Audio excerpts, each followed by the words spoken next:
yan. Hot and cold yan. Then, toilet ito yan. So, yan. Bagong ref. Yan. So, libre to sa 4 na tao. Tapos dito, may lutuan. Tuwing winter time, meron naman ditong heater. Isang bed din. So, may lamisa. Tapos, merong cabinet 2 dito. So, tig-isa ang... So, wala ka masasabi sa may-ari? Wala. So, sa mga kuryente at tubig, okay? Okay. Tahimik ba dito? Tahimik dito.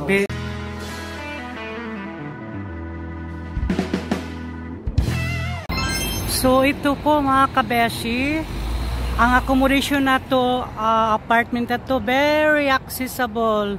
Marami pong mga tram, malapit lang sa tram. Pagpasok nyo, paglabas nyo, may mga taxi na, may tram. Tsaka dyan, bus pa dyan, bus station dyan. Tsaka sa tram station dito din. Papunta doon, so accessible talaga ang apartment na to. So by the way, ito nga palang apartment mga kabeshi.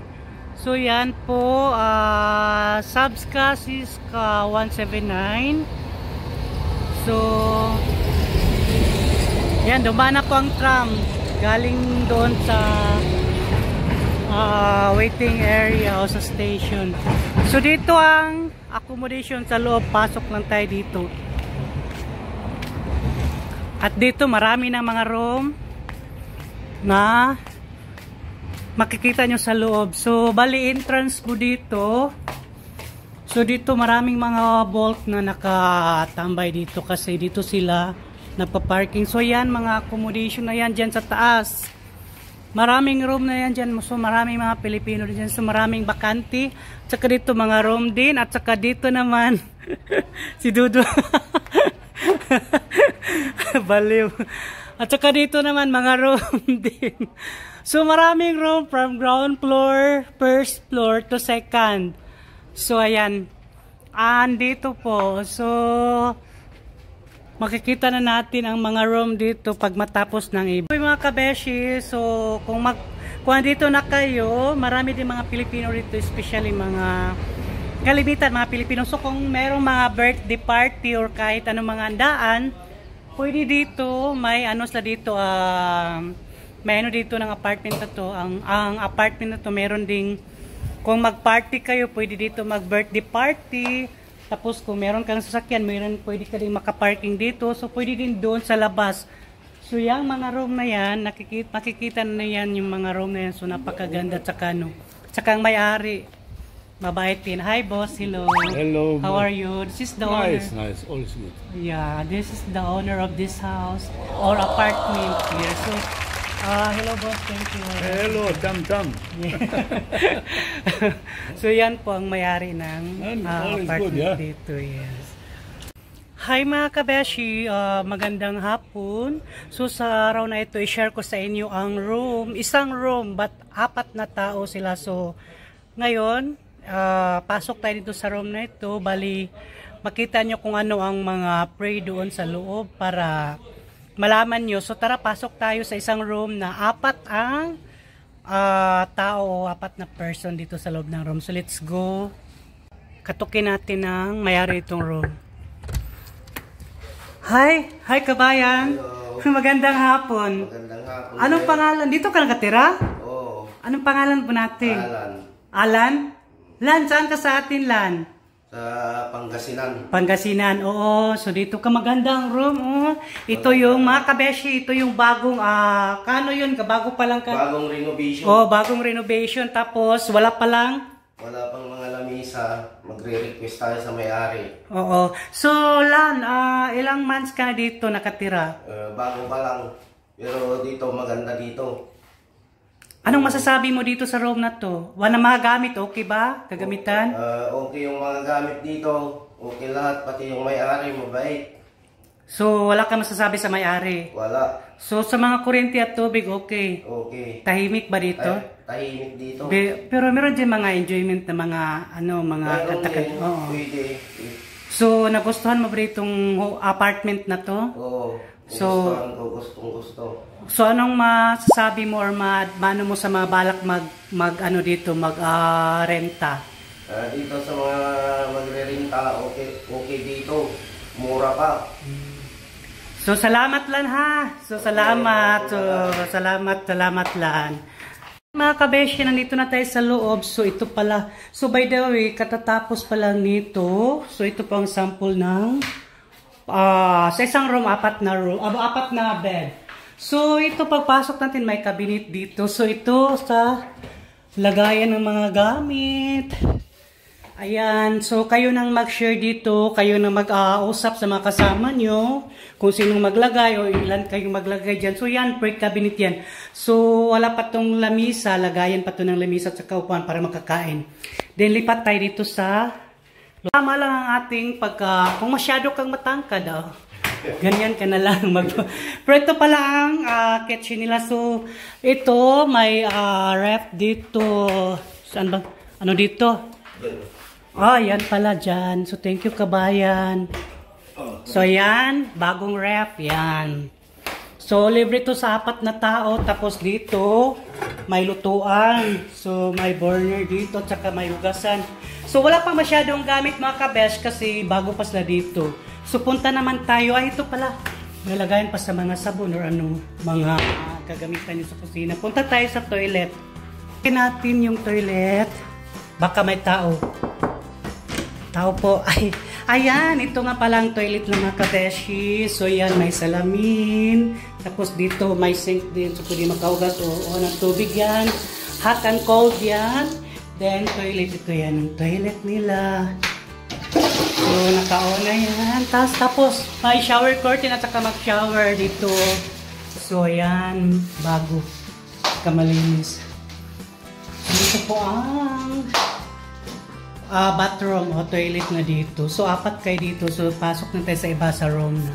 Silip na natin ang banyo or ang bathroom at saka dito sa lutuan at saka dito sa may sala or sa may pagpasok natin sa pintuan. So, ngayon pasok naman tayo sa room, mga kabesya, para makita natin kung gaano kalaki o ilan ang magkasya sa isang room o meron bang anong mga pwede sa loob. So, tara, pasok tayo. Katukin muna natin. Hello! Hi! Walang tao. So, ito nga pala mga kabeshi. So, 4 na bed. Tapos, ito isang bed. So, pasensya na. Ganito ang gamit kasi ang mayroon ito, nag-duty sila. So, ito isang bed. Tapos, mayroon pang kung gusto niyo buksan yan ang bintana dyan na mainit, pwede buksan nyo. Tapos, pag tuwing winter time, mayroon naman ditong heater. Isang bed din. So, may lamisa. Tapos, merong cabinet 2 dito. So, tig-isa ang sa isang room, 2 mag-ano nito sa isang cabinet. So, kayo na ang mag-usap-usap. Mag-usap kung itong cabinet, kayong maglagay. So, basta kayo lang 2 dito sa isang room. So, 2 tao lang isang room. So, yan, nakapasok na tayo dito sa loob ng room. So, nakita na natin kung anong gaano kalaki. So, pagkasya lang sa isang tao, isang bed, tapos 2. So, pasukin natin ng isang room. Yung mga kabeshi, galing tayo doon sa ground floor, papunta sa first floor dito sa room 109, 110. So, pasok tayo dito. Tingnan natin room na to. Sample for couple. Katok tayo. Tao po. Ay, may tao. Salamat. So, pasok tayo. Ayan. Ito po ang couple room, mga kabeshi. So, first, ganito ang entrance talaga. Makikita nyo dito bago tayo papunta doon sa bed or sa loob. So, first, makikita natin ito ang lutuan. So, ito, electric stove to or basta, pwede na makaluto kahit anong iluto nyo dito. Tapos, may lamisa. Pwede mo lagyan ng mga gamit nyo dito. Pwede din kayo, kung meron kayong rice cooker, meron kayong electric kettle. Tapos, pwede lagayin basta sa kusina dito. Ikaw nang bahala. Tapos, meron din lagayin sa mga gamit ng mga mga gamit pang kusina, mga bigas, o napakaganda arrangement talaga. So, gusto ko ganitong may lagayan. Idol ko itong lagayan na to. Tapos, ito, kasama na ang ref. So, kahit hindi ito sa ating room, ito lagayan ng baso. Kahit dito sa ating room, pwede ba ito mabuksan? Taglit lang pakita. Ano lang tong ref na to, personal ref lang. So, ayan po. So, may kompleto na to lahat. Then, ito, so, So yan, so pwede mo nalagay mga plato, baso, so yan, okay na yan, pang kusina. Then first, punta tayo sa toilet mga kabeshi. Ganito po ang toilet, dito lang, kasi pang kopo lang eh. So, buksan natin ang ilaw. Takatok tayo baka may tao, ay open na pala. So, ayan po ang toilet. So, ito, kasi may nakatira na dito. So, yan, dito tapos shower. Dito ang sa sink o sa may salamin. So, yan, toilet yan, okay na yan, pang couple. Then, tapos na tayo sa toilet. So, punta na tayo sa bed. Ayan, pasok tayo dito. So, ito, napakaganda. May lamisa. Pwede kayo magkain dito sa mag-asawa. Tapos, may electric fan. Tapos, meron naman dalawang binta. Tapos, ito, pag tuwing winter time, may heater. Pag summer time, siguro wala to, hindi nag-untong easy na to. Kaya electric pa lang ginamit lang ni Bibi. So, yan. Ang dalawang bed, pinag-isa na lang kasi couple di ba? Tapos may cabinet. Kasi sa ibang mga room, meron ding ibang cabinet doon na yung kahoy talaga. Ito sa kanila is lang yung stainless ata ito na cabinet. So at least merong panglagay ng damit. Huwag na natin buksan kasi personal yan na gamit. So at least nakita nyo na dito ang bed nila. So ganyan, pinag-isa na lang. So, yan, nakita na natin lahat, may ilaw. So, yan po ang buong buo ditong natin sa couple room. Kabeshi, alam nyo, ano pa lang to, sample pa lang to sa unang, ano ba yan?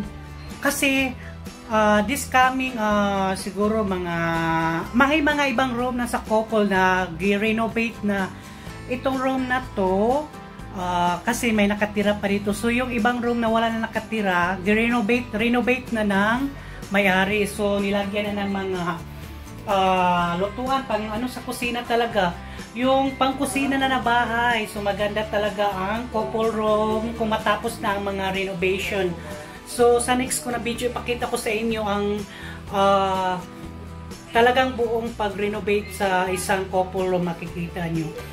So, ito, temporary lang ito muna. Then, after 1 month siguro, or after 2 months, basta matapos ng ibang room na renovation, lilipat sila doon sa kabila. Tapos, ito naman ang i-renovate dito. So, sa susunod na video, ipakita ko sa inyo ang tapos na renovation doon sa kabilang room. Para makita nyo kung anong forma sa isang couple room. So, yan po mga kabeshi. So, by the way mga kabeshi, meron na tayong naipashare or naipasilip or na-share ko na sa inyo yung room na dalawang kwarto, tapos isang kwarto, dalawang tao, dalawang bed, single bed. So, 4 na sa isang room. So, tapos yun, na-share ko na sa inyo. So, ngayon naman, ang couple room ko na-share ko. So, itong room na to, temporary lang to ha.